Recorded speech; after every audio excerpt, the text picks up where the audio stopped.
Welcome to the Black Sparrow Media Internet Broadcast Network.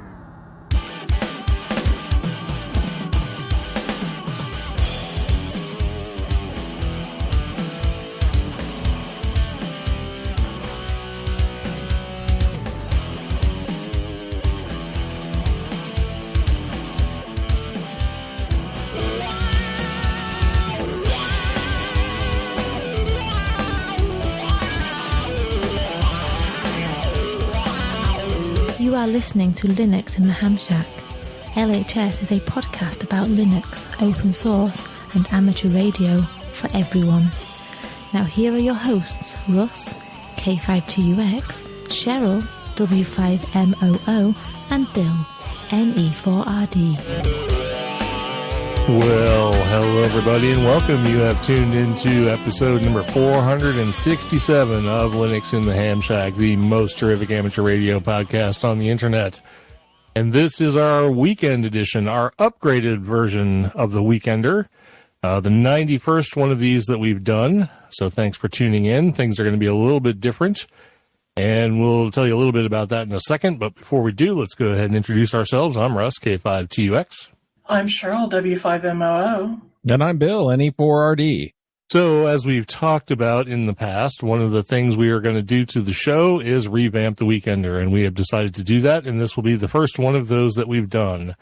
And what we have done is kept in the hedonism and all the good stuff, but what we have taken out is all of the time-sensitive things, which are the contests and special events and all of that stuff that we have removed, and what we are replacing it with is what we're calling, or what Bill has put in here, spin the random topic wheel. So, yeah, I guess we can go with that until we come up with a more clever title for this. But what it is I'm using a website called, what is it called? pickerwheelcom. And I've taken a bunch of listener suggestions and thrown in a bunch of my own suggestions for just random topics. And what we're going to do is spin the wheel of random topics, and it's going to land on something. I think there's like 23 or 4 in there. And whatever it lands on, we're going to talk about for 15 to 20 minutes. So hopefully this will be fun. Hopefully it'll be mildly entertaining. These topics can range from Linux to open source, to amateur radio, to Linux in the Ham Shack, and to hedonism. It could be anything. So hopefully it'll be a bit of fun, and I hope we're all ready for this, because who knows what's going to happen. But let me go ahead and click the wheel, and I think it'll wind up on the recording. If not, I'll stick it in. But I've randomized the wheel 5 times. I'm going to click spin, and whatever it lands on, we're going to talk about. And hopefully it won't be too much groaning, but here we go. It's spinning, slowing down. It has chosen. It has chosen back in my day. So we can talk about whatever we want about back in my day. This is one of those things where it usually turns into a pissing contest about, well, I used to use punch card readers back in my day, that kind of thing. So that's what I foresee for this. And it might help if we have some suggestions or input from the chat room. But that is what it picked. So that's what we get to go with. So what do we want to talk about? Let's talk about the early days of Linux. I know we've probably touched on this in the past. Cheryl likes to say that one day she came home and there was Linux on her computer, and that's that's how she got to learn how to use Linux. Well, and that's not a lie, because that's exactly what happened. Well, yes. I mean, frustration on my part culminated in me just ripping Windows off your machine and saying, hey, here you go. So let's see.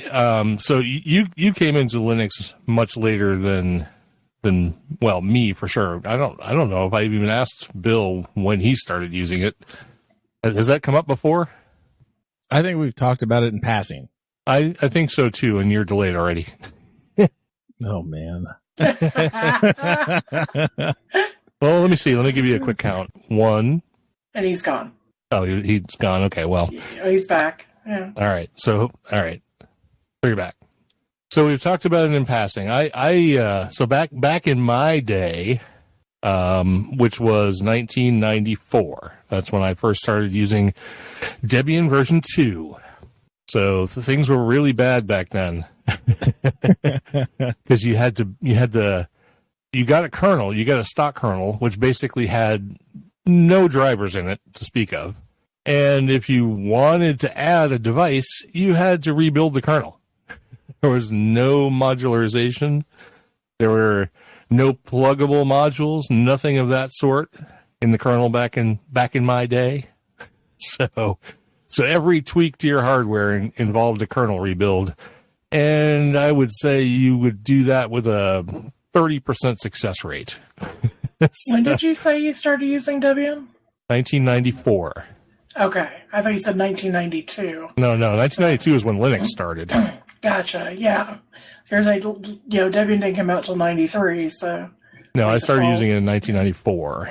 Gotcha. So I couldn't tell you when in 1994, but sometime there. So, and I use some of the older stuff too, like SLS and Slackware, but I kind of settled on Debian just because it was one of the early ones, and it was the easiest, I guess, of the ones to use, but certainly not easy, not like it is today, for sure. Graphical environment was basically a window manager. It wasn't really an environment, so to speak. So, all right, Bill. So let's get back to you. When did you start using Linux? I would say it's probably in the late 90s. I think I bought Red Hat from a computer store. It was like version 1.2 or something like that. And it was because I was already messing around with Sun OS at the time, and I wanted to try out Linux, and that was an option because you could either get a disk attached to the Linux magazine or whatever it was called back then, and the late I think it was like 96, 97 ish. I think it would be, if I were to put a date on it. Cause I was still heavy back in the early 90s and mid 90s in running bulletin boards with desk view. So I was an old DOS guy. Oh, bulletin boards. There's a back in my day topic. Back in my day. Yeah, back in my day. I could type faster than the 300 baud modem that I had. I settled on, for bulletin board software, I settled on Tomcat BBS. Oh, yeah. Yeah, we had friends at Tomcat. I had Quick BBS on mine, and I used Intermail as the front end for FidoNet and EchoNet and stuff like that. All right. I love this. FidoNet, EchoNet, Intermail. Yeah. Yeah. We definitely hit back in my day. Yeah, like I went, the guy that wrote Intermail lived in Davie, Florida, and I literally drove to his house and picked up the diskettes to install it on my system to get me connected. Back when dialing was kind of painful too, to pass mail traffic around. You had to be like within an exchange close to somebody, so nobody ever got long distance charges. So having as many bulletin boards plugged into Intermail at the time was pretty important to kind of get the flow of mails to pass around the system without incurring extensive long distance charges back when we used to have to pay for long distance calls. One thing I don't remember actually doing was ever being at 300 baud. I think the slowest connection I ever had to the internet was 1200.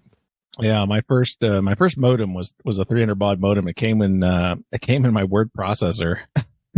I had a little NEC word processing notebook dealio with a 300 baud modem. Had a LCD, dot matrix screen, but just like whatever calculator like screen that would be sufficient for a word processor. And that was my first connection, and then obviously from there I went to 24. I think the first modem I bought second was like a 2400 baud, and then I got into the 14.4s and then the 56Ks when they came out. Yes, and I'm willing to bet you owned at least one U.S. Robotics Sportster. Oh yeah. I think everybody owned one, at least exactly. one. At least. Pretty sure they were government issue at some point, but Yeah. When I started working for the company that I work for now, they were still running a BBS. Well, I mean, literally, we were transitioning from BBSs to internet service back in 2000. Y2K back in my day. And we had a whole like bank of Sportsters. That was like the thing. That was what separated the home user from the business user, was having more than one modem connected, so your bulletin board could service more than one person at a time. Yeah. I had 2 lines on mine, so I could still pick up mail and everything else and send mail out while somebody else was still on. Mike said he was on dial up and someone called me. Yeah, I got kicked off. Yeah, I got that call waiting. Oh yeah, that's awesome. So what was when did you first get on the computer? And I know you were using. I'm talking to Cheryl now. What was your first operating system? Just out of curiosity, Windows something? 3.1. 3.1. Yeah. Yeah. I bought a Packard Bell around my birthday in 1993. And I've been sitting here trying to remember the baud on the modem. It was horrible. And of course, the only way to get online was long distance to Springfield, to the ISP that was in Springfield. So I racked up humongous long distance bills. Oh, jeez. Gosh, early porn. Yeah. Oh, I know. yeah. So, Well, you try downloading those gifts at 300 baud, let me tell you. well, yeah. Like I said, I never had to download them at any less than 2400. So, Yeah. but 2400 was bad enough. And of course, on my Hercules monitor, it was 1-bit color. So sometimes you couldn't even tell what you were looking at. Yeah, I'm pretty sure my modem was a 1200, so I'm not positive. Now, Yeah. I can't say this for myself, but I would say you're truly an old timer if you actually had a home computer that used an 8-inch floppy. Oh, mine did. An 8-inch? Oh, no, 5 and a quarter. Sorry, Yeah. Yeah, 5 and a quarter. 5 and a quarter. Sorry. Yeah, everybody had those. Right. I'm saying if you used an 8-inch, that was, yeah. Yeah. Yeah, you'd have to have been a pretty early adopter to have an 8-inch floppy. Yeah, so like my first bulletin board computer was a 28612. And then it got struck by lightning along with everything else in my room. I'll tell you. I So have then that it was a Packard Bell. smoldering. That Yeah. Yeah, so Mike says he had cassette. I had cassette too. My first computer was a TRS-80 color computer, and the storage for that was cassette. I did at one point upgrade to the there was a cartridge slot in the side where you could put in games and stuff, kind of like an NES. Oh yeah. And they also had an upgrade where you could use that cartridge slot with a full 30-pin ribbon cable connected to a 5 1/4-inch floppy drive. So I was upgraded from cassette to floppy using that. Mm. The thing had a rocking 64K of memory. That was the upgraded version. Yeah, So- I mean back then I probably had I had the TI 99 was. Yeah, I never had the TI. Yeah, I had that one, and that that had the cartridges. I could have got an acoustic coupling device for it, but I just never did. My friend had the Commodore 64, with the cassette tape and all the other garbage on it, and I was like, wow, that's really cool. Yep. See, someone sold my parents on the TRS-80, the Radio Shack thing. Yeah. And I don't know if that's because I spent most of my youth in Radio Shack or what, but A lot of people had those Tandy computers, so. Yeah, I know the first lab we had in my high school when I was a freshman was all what was they weren't color computers, they were the Tandy 1000s. Is that what they were? No. I don't remember what but we had a lab of them. TRS-80 model 1s. TRS-80 model 1s, does that sound right? Boys, I'm going back a ways. Yeah. Yeah, I had a Trash 80 somewhere along the line. I never used it though. I ended up picking it up probably at a Hamfest. I don't think I ever used it as a personal computer, but it came with like dual 5 1/4s in it, and it had like the little green screen and everything else. Nice. But I went from basically bulletin boards to ISP. Similar to you, I guess, but we were doing telco return cable modems back when the cable was only one way. Had the cable downstream, and they hadn't quite figured out how to handle the upstreams quite yet. So we had telco returns, and we had the big Cisco 56K straight in T1s into the back of the modem banks. And those things used to get super, super, super hot in the closet when they were racked up. And we had like 6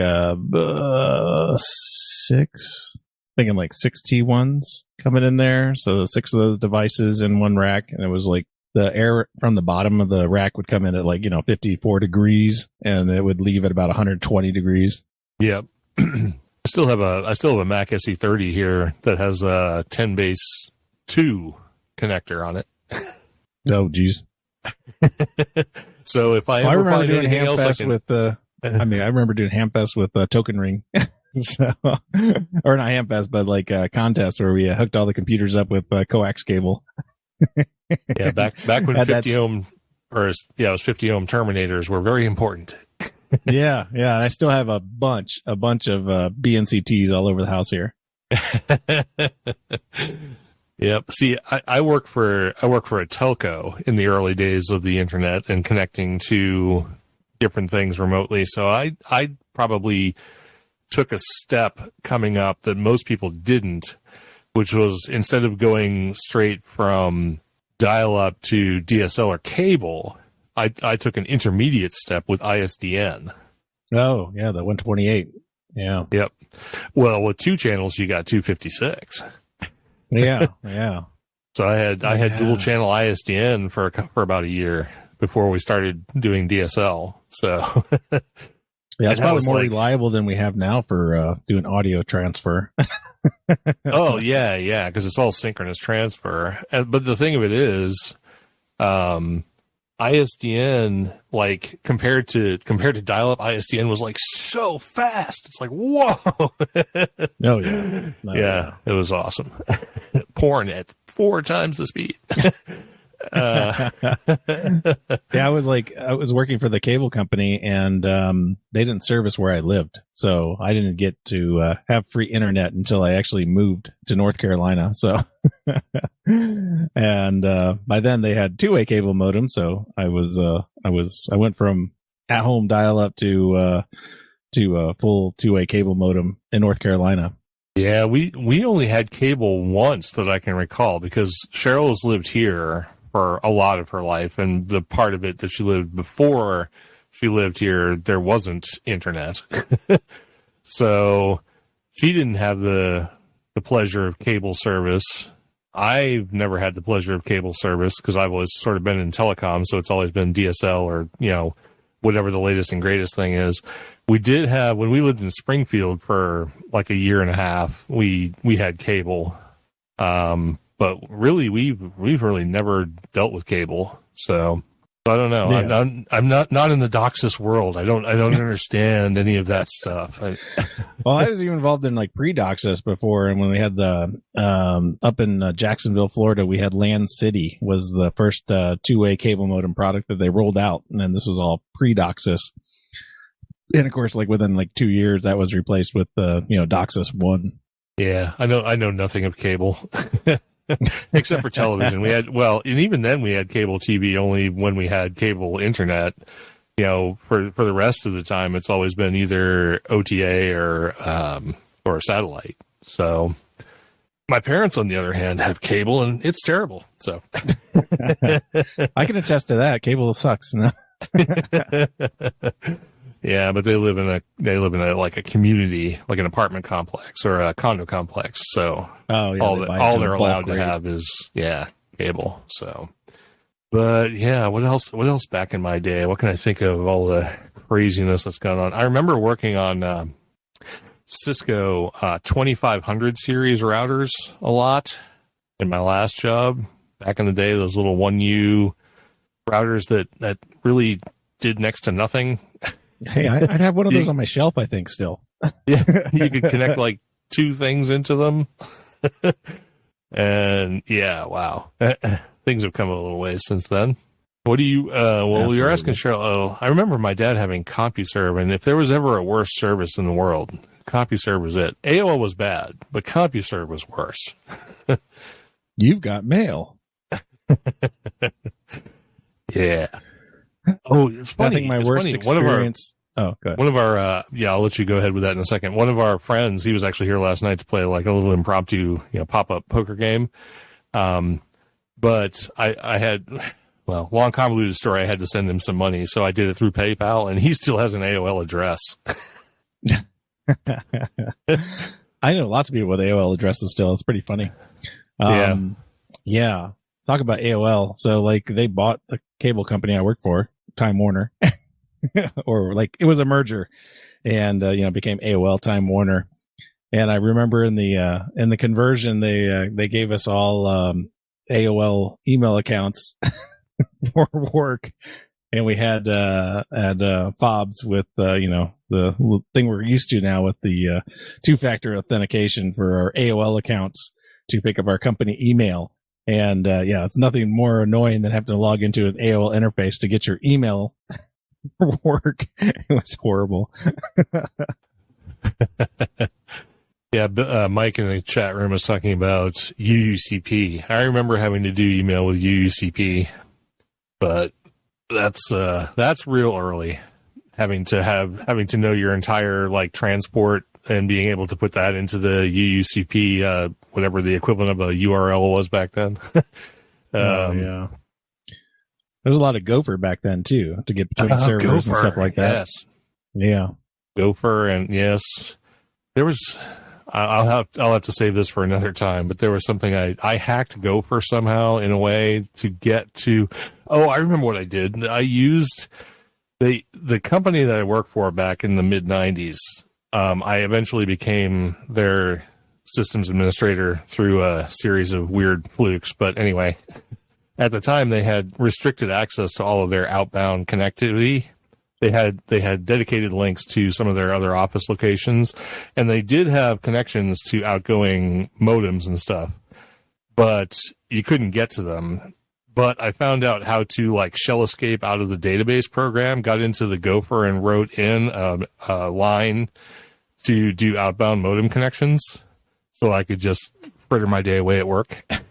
Yeah, pretty sure no one found out about that. So, well, I wanted to mention too, Oddball operating systems that I've run over the years. And, this is probably the oldest and dated one that, I can think of is, I had one computer that had Geos on it, which was, later became, GeoWorks Ensemble. So, I remember Geos. Yep. Yeah. I had one of those computers. I used to use Mach a lot. Oh, I don't think I've ever used that. That was the Next. You remember Next computers? Oh yeah. Yeah. Next ran Mach. It was their version of Unix. Oh, the Mach kernel. Yeah. Yeah. Yeah. The thing that never actually got to go anywhere. It was like the promise that we all got about this Mach kernel. Yeah. Driven system that never actually went anywhere. It was always always something that people talked about. It's like, oh yeah, this is like, it's kind of like what NT was originally based on, I think. And I think after that discussion, it pretty much dried up in conversations, probably until the real early 2000s, and then nobody ever talked about Mach again. Right. Do you remember what the chat network was? I don't know if Cheryl used it, but I certainly used it. The one the intercollegiate chat network that was in between ARPANET and the internet. Remember what it was called? No. It was called BitNet. It sounds familiar. Yeah. I don't think I ever got into that. It was mostly collegiate. But there was a chat mode in BitNet called Relay. It was the equivalent of, what Discord is now. Of course, far lower tech, but well, the IRC basically. Yeah, essentially IRC. And but it was running on Unix systems. We had VAXs. It ran on VMS. Oh yeah. Yep. So that's what I was using in school to chat with everybody in the world. Yeah, I've experienced one VMS system, which is very odd. Yeah, VMS is no bueno. Yeah, we had two laboratory instruments running on VMS on some DEC alphas, and it was very peculiar trying to write software to pick up data from them. I think things like OS2 and stuff like that were kind of derived from VMS type architectures. So yeah, it doesn't surprise me. We had when I went to community college, we had OS2 in the labs there, and I thought, this is great. I love this thing. Yep, I remember the DEC VAXs. I also remember there was a challenge we had when I was I think I was a sophomore before I switched schools, where the printers were all like giant. They were giant work group printers, and they were like in a office all by themselves, and they had people who managed them. So if you wanted to print a job, you had to print it, and they would like pull it off the printer and put it like out on essentially like a mailbox, like a PO box, where you'd go pick up your print job. And fancy. Yeah.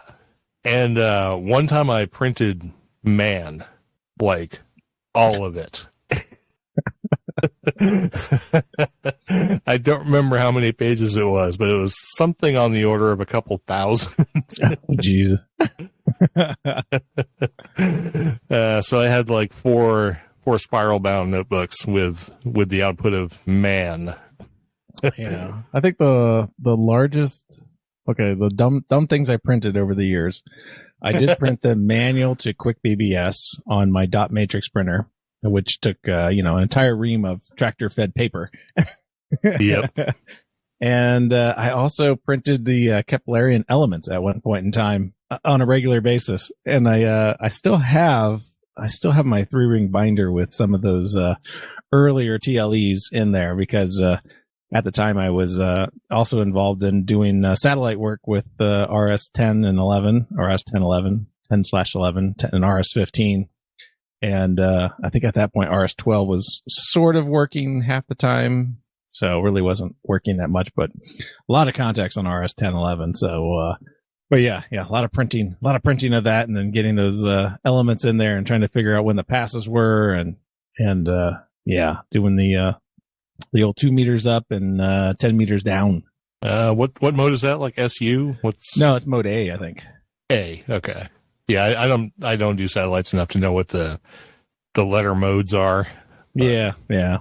I don't think anybody talks about the modes anymore. It's unless they're talking about like what is it, the AO54 or something like that, or one of the birds that's still alive from back then that occasionally flips modes and goes back into the 2 meters up and 10 meters down, which I still think is the most accessible satellite mode. Probably beyond the repeater style modes that they have with the like SO50 and stuff like that, where they're 2 meters and 440 and they're all FM and stuff like that. But for the transponder type birds, you don't hear any of them on HF anymore. Although there's been obviously lots of talk of bringing those back and running those. And I had the old I had a 8-element 2 meter quad up, running a brick, which I still have down by my feet right now. 160 watt brick going into 8 elements, which that's a lot of ERP. and then I had the old Antron 99 as my receive antenna, which is a old fashioned vertical fiberglass marine / CB style antenna.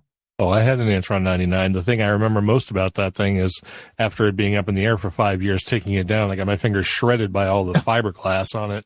That was the key. You just never touch it. Once you put it up, you just never touch it ever again, because you'll just you'll feel like you've been like crawling around the attic with no gloves on. Exactly. What else? What else could we back in the day?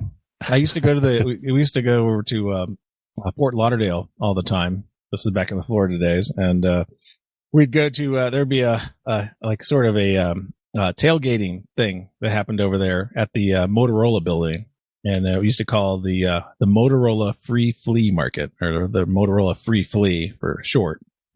And I used to go over there and find all kinds of amateur radio equipment that we would, I wish I had that. I wish I had that. Looking at like a TS520S or something like that, and a lot of the hybrids from the 80s.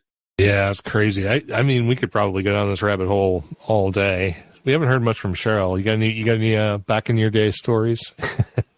Your Windows 95 exploits? No, not really. I had to, because of Dad and his I must punch buttons on a computer, I was having to call my friend Carrie a lot to have her help me fix whatever Dad had screwed up yet that next time. And there was a lot of reinstalling Windows, because she would get so far, she'd like, all right, let's take you through DOS and see what we can do. And then she'd be like, yep, nope, you're going to have to reinstall. So I did that a lot. And finally got to the point where I told Dad, if you touch the computer and I'm not in the house, I will break all your fingers off. So, because I'd come home and he'd be like, I went over to use your computer and something happened and now I can't get it to turn back on again. I'm like, what'd you do? So there was a couple of fried power supplies, and I'm not sure that he did that or lightning ran it or what. But yeah, I was not a big fan of Packard Bell by the time I was done with that computer. So I do want to send out a quick shout out to anybody who's listening who might know these 3 retro games that formed the basis of when I thought that computers became awesome, when CGA graphics were the thing. But there were 3 games that I played all the time, and anybody who's from this era will definitely recognize them.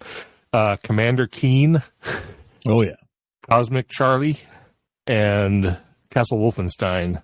Oh yeah. 2 of the 3 here for sure.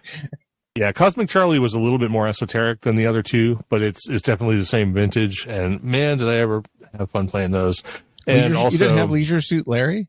Well, of course, I didn't personally own it, but my godfather did. Of course, you did. And I just played it on it. No, I did not personally own it, but my godfather did, and I played it on their computer. So that was kind of creepy. Yeah. Nice. There was also when Doom came out. Of course, it's a little bit later, but there was a game. There were 2 games that came out after Doom, which I actually liked better than Doom. Heretic and Hexen. Oh yeah, yeah. Those are fantastic games. And Cheryl really wants to play Mist and Riven again. Are those online anywhere? We still have like the discs. I've seen, but them. we have no way to run them because they're like on floppy. Yeah. No, So I've seen them, and actually we have a computer here just for that purpose. We actually have an old Windows 95 computer sitting literally 3 feet away from me. My son has that. He plays these old random games that can't really run well under emulators anywhere. I would assume you could probably run those under QEMS or something like that, or QEMU, QEMU, right? I think if I could find a floppy drive, yeah. Yeah, that's the trick, is you have to find the floppy drive, or you have to just find the data. But it should all be locatable. I mean, I've definitely seen all that stuff available out there. I think that's how my son's finding stuff too, to put on this little boat anchor here of a computer. He's now dealing with a random IDE issue, and I'm like, oh well, it's probably the cables, because the cables always go bad on IDE drives. It's like the drives never fail; it's always the cables. So I was like, pull out the cables, clean them off, and plug them back in. It's almost like having an NES. Mike says GOG.com has Mist, so there's one place you can play it. Oh yeah, there's a good source. What was I going to say? Also, well, you're talking about games.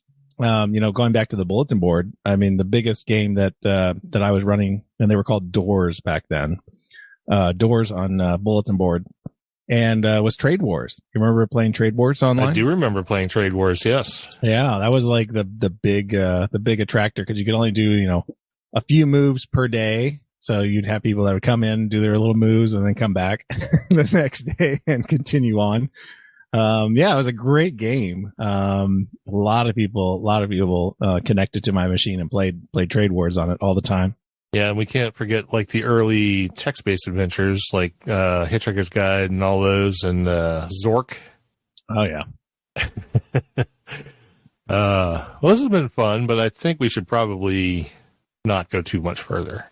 yeah. This has been a great trip into the olden times of computers and a little bit of ham radio. So we got a little bit of everything and a little bit of open source and Linux and stuff like that. I don't think I can think of anything else except for the memory of going between SunOS and Solaris.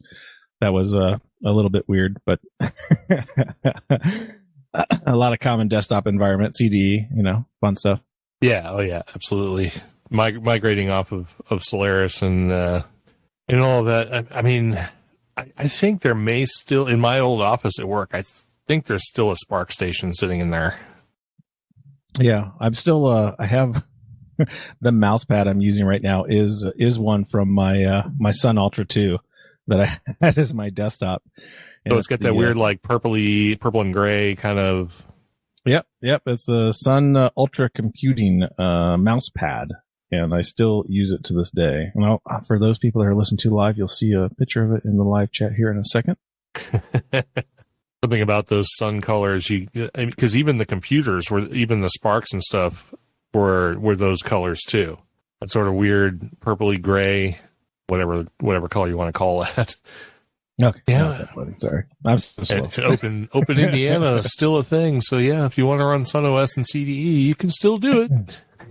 Those machines were fast. I mean, those Spark machines. I mean, it's just such a shame that Sun went away, and I blame Oracle. Everything evil in our history always goes back to Oracle.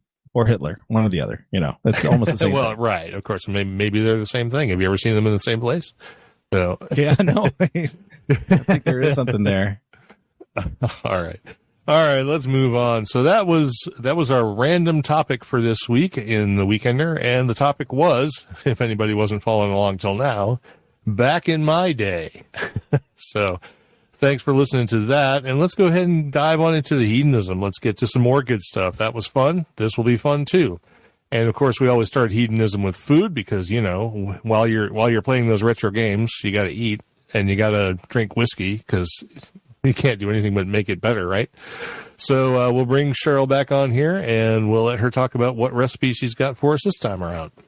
Well, this week I picked 1 pot 10-minute beef and broccoli. And I will admit that I'm all about finding a quick and easy meal because there are times I don't want to spend all day in the kitchen.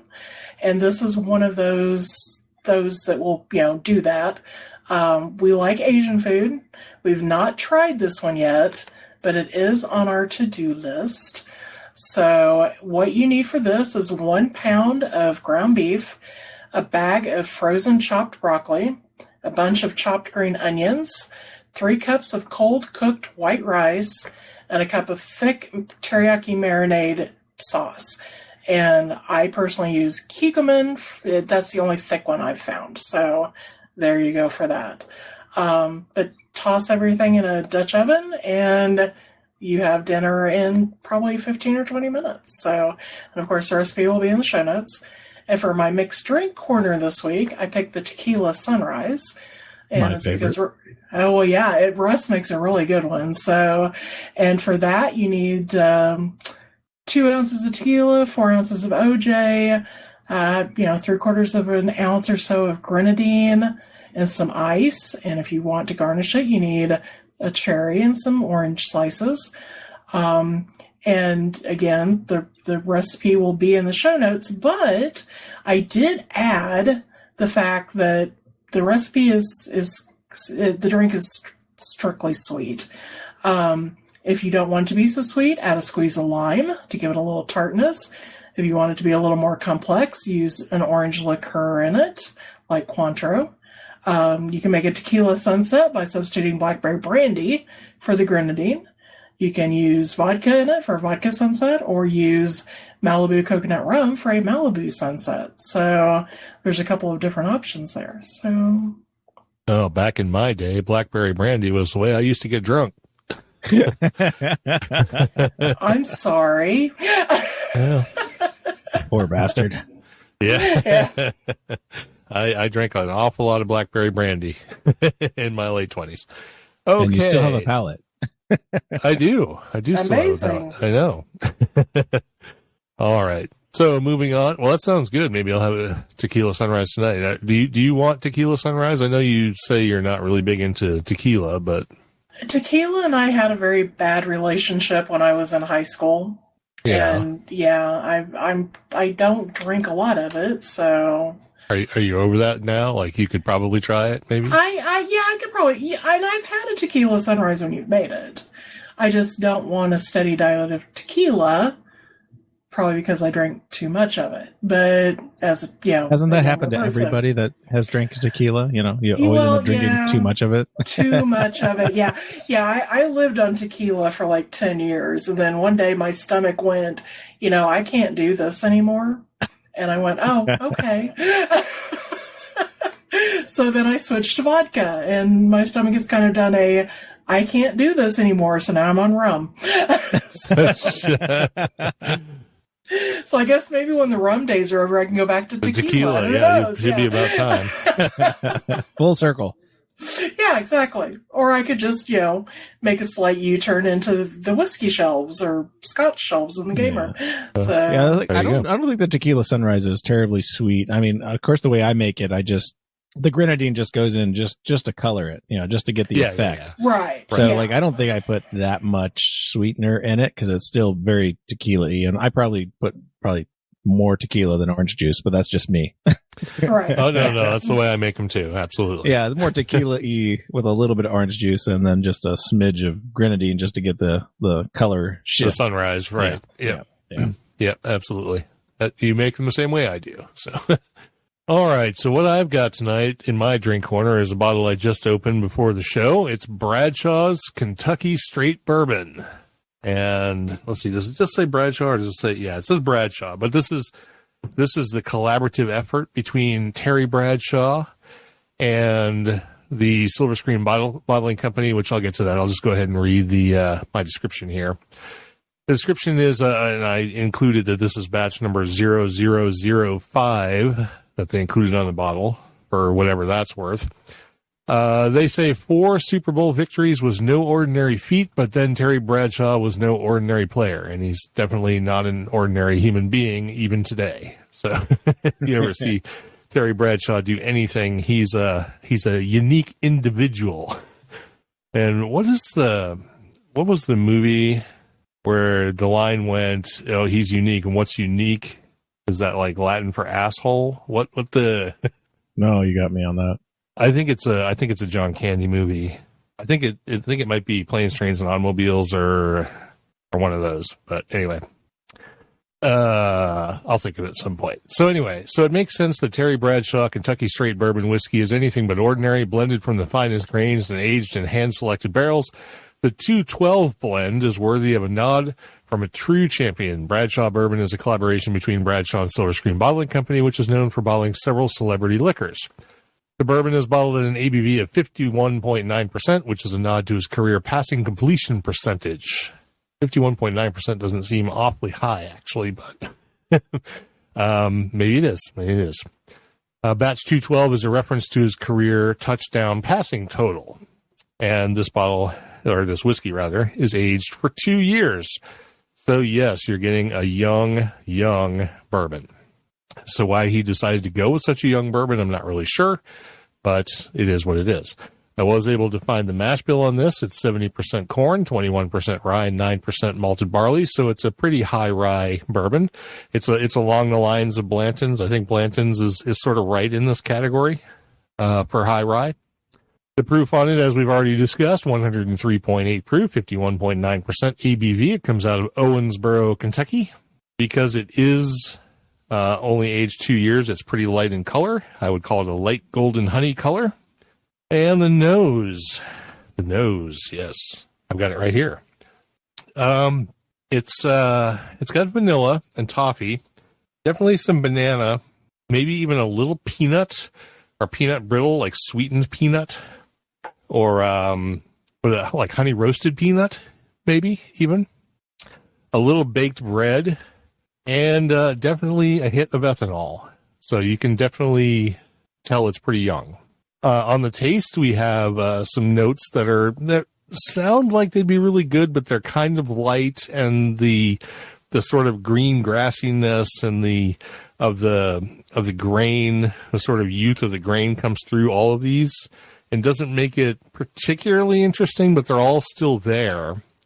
A little higher proof and a little more age would definitely accentuate the cinnamon, baking spice, vanilla, cherry cough syrup, and lightest hint of coconut or toasted coconut at the end.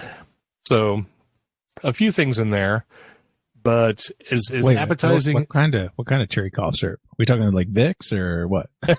Probably Robitussin. Oh, not Tussin. Ugh, not Tussin. Yeah. It's not, I mean, it's definitely the worst part of all of this, that cherry, that sort of artificial cherry flavor. The finish has little hints of toasted oak, a young sort of grassy toasted oak, vanilla, of course the rye spice is in there because it's pretty high rye, and a little bit of butterscotch. So, I mean, it has some distinguishing notes and distinguishing features, but none of these really add up to a pleasant experience. The youth and the sort of hit of ethanol, of alcohol, kind of is in the forefront, masking all of these other things. So I would love to try this at a barrel proof after it's been aged another 4 to 5 years. There will probably be a really interesting dram. But right now, it's not particularly interesting at all. I gave it an 83 on my list because I have definitely tried worse things. But an 83 is where it lands, and it costs about $45, and you can find way better stuff than this for less than $45. So I definitely cannot recommend this. I will say that the youthfulness sort of got drowned out when I made my old fashioned out of it. So making an old fashioned out of it kicks up the rye note, and that's kind of what you want in an old fashioned. So in my particular old fashioned, the way I made it, I'm going to give this an 87. It significantly boosts the character of the whiskey. It sort of takes off that ethanol edge and gives you the rye hit that you want. And so it's much better as a mixer than as a straight drinking whiskey. But if you like Terry Bradshaw and you want to support his brand and his collaboration to create a whiskey, it's something you could buy.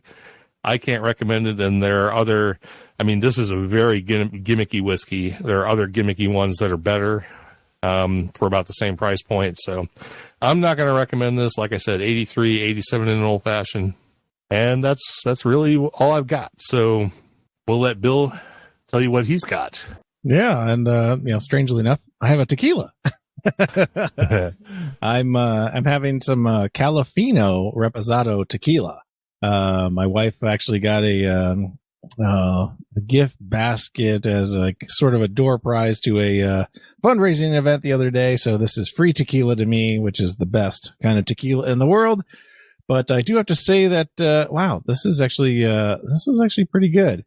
This is the California Reposado tequila. Is made with this is from the website. Is made with 100% ultra premium blue Weber agave, aged for 1 year in American white oak barrels. This creamy honey reposado is perfect to mix in your favorite cocktail, sip neatly, or on the rocks.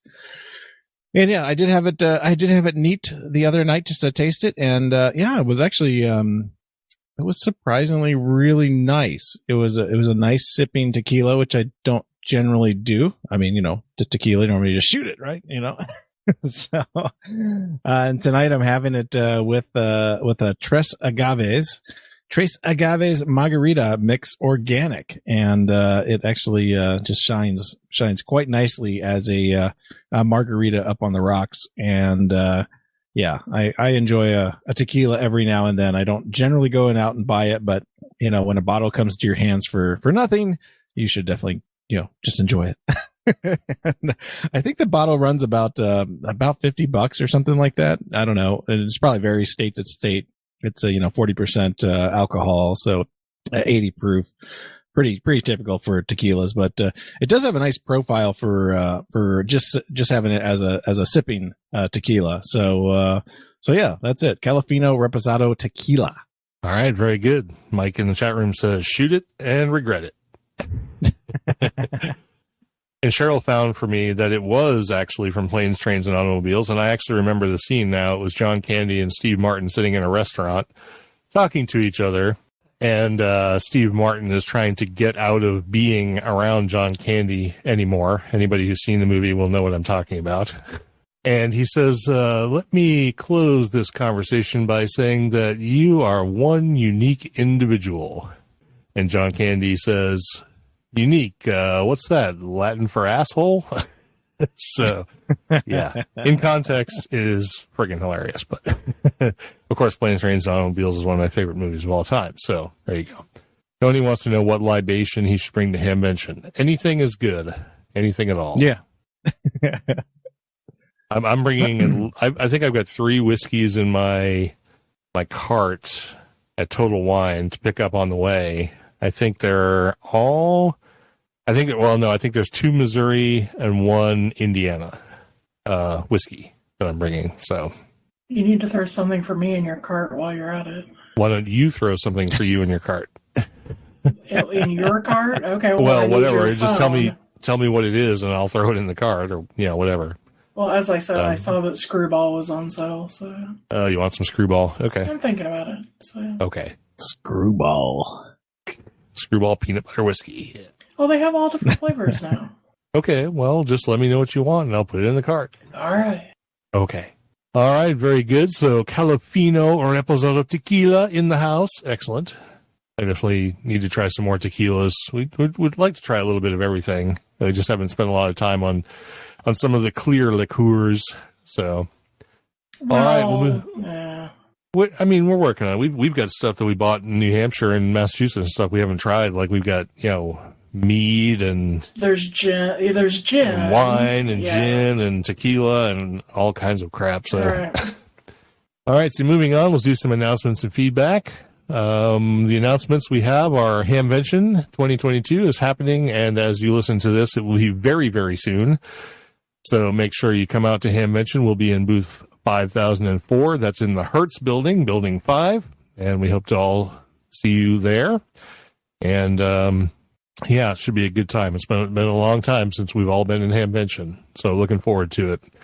And then, of course, after Hamvention on June 4th is the SMARC Hamfest, which is the Southwest Missouri Amateur Radio Club, and Linux in the Ham Shack, i.e. me, will be there from 8 to 1, which is when they're operating, and that's on Saturday, June 4th, like I said. So if we don't catch you at Hamvention, hopefully I'll catch you there. And that's in Springfield, Missouri. Springfield, Missouri, yes. SMARC.org, SMARC.org. Of course, all that stuff's in the show notes, so. All right, and we don't have anything else. We don't have any feedback this time around, but we'll go ahead and we'll let Cheryl finish us up with the new subscribers, supporters, and live show listeners. What do we got? Well, for this time, we do not have any new subscribers or Patreons, but Luke Kevin Dole joined us on Facebook. At ch_Abdullah68 joined us on Twitter. Craig Bladow joined us on YouTube. Cyber Carpincio join us on Discord. And in the live chat, we have Tony, K4XSS, Ted, WA0EIR, Mike, K6GTE, and Don, KB2YSI. All right, very good. Well, thanks, everybody, for tuning in to this revamped edition of The Weekender. We hope you enjoy the new format, and we'll see what kind of random topic pops up the next time. Should be fun to discuss, whatever it is. And if you have suggestions for these kind of topics that you'd like us to put on the wheel, we would love to have them. Make sure you send us an email at info@lhspodcast.info.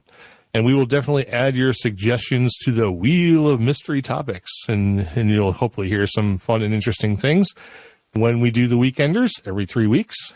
And in the meantime, we hope to see you all at Hamvention, which is coming up real soon now. So take care. We're going to go ahead and sign off, and we'll catch you all next time around. This has been episode number 467 of Linux in the Ham Shack. I'm Russ, K5TUX. I'm Cheryl, W5MOO. And I'm Bill, NE4RD 73.